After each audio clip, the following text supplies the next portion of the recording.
कहते हैं, शनिवार वाड़ा की खामोशी अमावस्या की रात चीख बन जाती है। क्या एक पुरानी चीख सच में 250 साल बाद भी सुनाई दे सकती है? लेकिन आज भी लोग कहते हैं कि 1773 में हुई एक मौत की गूंज आज भी शनिवार वाड़ा की दीवारों से टकराती है। अकॉर्डिंग टू विकिपीडिया, शनिवार वाड़ा पुणे में एक ऐतिहासिक किला था जो मराठा साम्राज्य के पेशवा शासकों की सत्ता का केंद्र था। यह किला 1730 से 1736 के बीच बनकर तैयार हुआ था और इसे बाजीराव प्रथम ने बनवाया था। लेकिन यह सिर्फ एक राजसी महल नहीं था। इसका इतिहास सत्ता संघर्ष, खून और रहस्यों से भरा हुआ है। आज शनिवार वाड़ा न सिर्फ एक पर्यटक स्थल है, बल्कि लोक कहानी और भूतिया दास्तान का हिस्सा बन चुका है। खासकर उसे हॉन्टेड कहा जाता है क्योंकि कुछ लोगों का मानना है कि यहाँ युवा पेशवा नारायण राव की आत्मा अभी तक गूंजती है। आइए इस किले की पूरी कहानी जानें। इतिहास, मृत्यु, रहस्य और वो आवाजें जिनके बारे में लोग कहते हैं कि वो आज भी यहाँ गूंजती हैं। तो दोस्तों, आगे बढ़ने से पहले मैं आपको बताना चाहूंगा, इस वीडियो में आज हम जानेंगे 1. इतिहास और निर्माण, 2. सत्ता संघर्ष और नारायण राव की हत्या, 3. आग और विनाश, 4. भूतिया कहानियां और आत्मा के दावे, 5. राजनीतिज्ञ और बाकी घटनाएं, 6. मनोवैज्ञानिक और लोक प्रभाव, 7. आधुनिक स्थिति और पर्यटक आकर्षण। दोस्तों, आगे बढ़ने से पहले प्लीज वीडियो को लाइक और चैनल को सब्सक्राइब जरूर कर ले। तो चलो इसी के साथ आगे बढ़ते हैं। चैप्टर 1, इतिहास और निर्माण। According to Pune government tourist department report, Shaniwar Wada का निर्माण 1736 में शुरू हुआ था। किले की वास्तुकला में सुरक्षा को बेहद महत्व दिया गया था। चौकियां, मजबूत दीवारें और कई द्वार बनाए गए थे। विकिपीडिया बताता है कि शुरुआत में यह 7 मंजिला बना होना था, लेकिन पूरा पत्थर नहीं हो पाया। सिर्फ पहला तल्ला पत्थर का बना। उसके बाद ईंटों का इस्तेमाल किया गया। किले में रहने की जगह भी थी। 1758 तक करीब 1000 लोग यहाँ बस चुके थे। चैप्टर 2, सत्ता संघर्ष और नारायण राव की हत्या।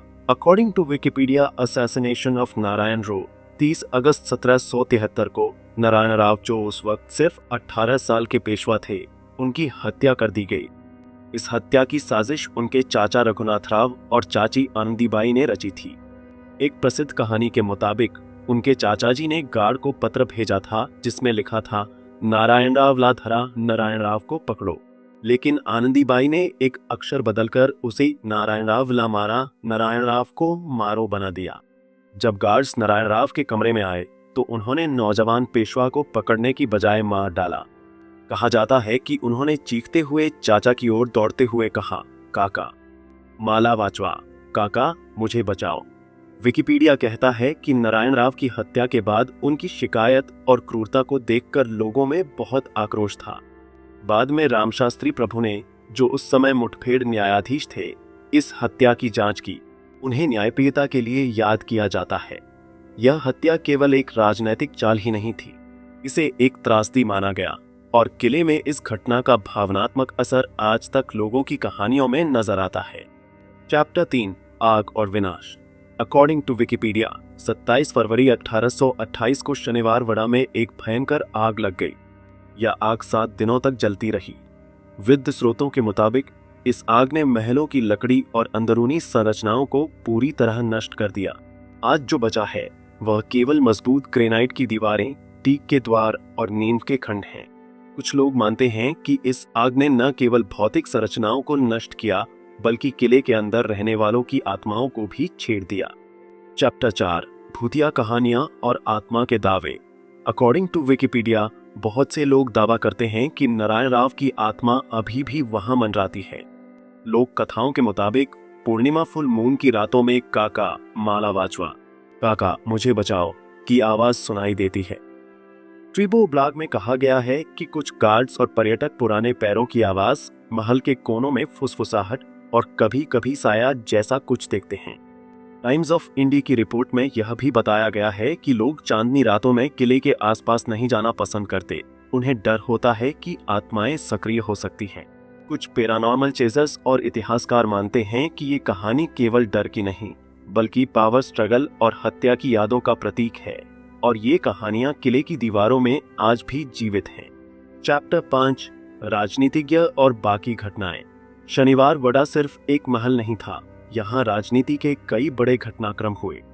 अकॉर्डिंग टू विकिपीडिया, 1801 में विठोजी होलकर को इसी किले के मैदान में फांसी दी गई थी। विठोजी की क्रूर निष्पादन ने किला की प्रतिष्ठा को और गंभीर बना दिया।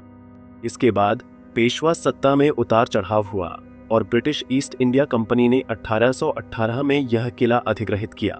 रामशास्त्री प्रभुने की न्यायप्रियता, रघुनाथ राव की साजिशें, आत्माओं की कहानियां, ये सब मिलकर शनिवार वड़ा को सिर्फ एक किला नहीं बनाते, बल्कि एक प्रतीक बनाते हैं सत्ता, गहराई और रहस्य का। चैप्टर 6, मनोवैज्ञानिक और लोक प्रभाव। कई लोगों का कहना है कि ये भूतिया कहानियां सिर्फ कल्पनाओं का नतीजा हो सकती हैं। पुरानी दीवारों की गहरी कमी, हवाओं की आवाज, महल के अनछुए हिस्सों की खामोशी। टाइम्स ऑफ इंडिया लेख में भी यह संभावना जताई गई है कि किले की सुनसान संरचनाएं और टूरिस्ट संचालन के दौरान रात में बंद होना लोगों की कल्पना पर असर कर सकता है। इसके अलावा इतिहासकारों का मानना है कि नारायण राव की हत्या और अगल बगल हुए राजनैतिक संघर्षों की कहानियां इतने समय से चली आ रही हैं कि वो लोक कथाओं में गहरे उतर गई हैं। चैप्टर 7, आधुनिक स्थिति और पर्यटक आकर्षण। आज शनिवार वड़ा एक लोकप्रिय पर्यटन स्थल है।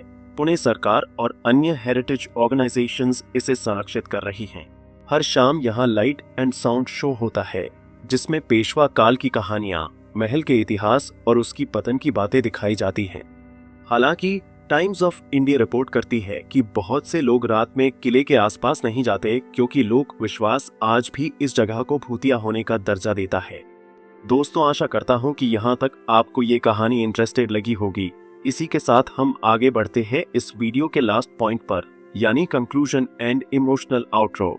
शनिवार वड़ा एक ऐसा किला जो प्राचीन शक्ति का प्रतीक था, लेकिन उसकी दीवारों में सिर्फ इतिहास ही नहीं, रहस्यों की गूंज भी है। नारायण राव की हत्या की कहानी ने उसे सिर्फ एक राजनीतिक केंद्र नहीं बनाया, बल्कि एक ऐसी जगह जो पीड़ा, विश्वास और लोक कल्पना का मेलस्थल है। जहां खूनी सत्ता की लड़ाइयां हुई थीं, वहीं आज एक शांत विरासत बची है। लेकिन वह विरासत सिर्फ इमारतों की नहीं, कहानियों की भी है। कुछ कहते हैं कि उनकी आत्माएं अभी भी हैं, कुछ कहते हैं कि वह सिर्फ आवाजें हैं, इतिहास का एको। आप चाहे उन आवाजों पर यकीन करें या ना करें, लेकिन एक बात तय है, शनिवार वड़ा एक ऐसी जगह है जहां इतिहास और रहस्य मिलकर हमेशा जीवित रहेंगे। वीडियो को लाइक, शेयर और चैनल को सब्सक्राइब जरूर करना।